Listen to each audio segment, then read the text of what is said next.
બાંગ્લાદેશમાં ફરી એક વખત હિંસા ભડકી અને 90 લોકોના મોત થયા। જી હા, બાંગ્લાદેશમાં ફરી એક વખત હિંસા ભડકી છે।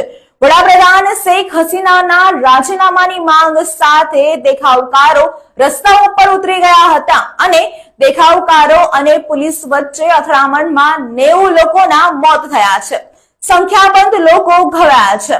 સરકારે હિંસાને રોકવા માટેના પ્રયત્નો પણ શરૂ કરી દીધા છે।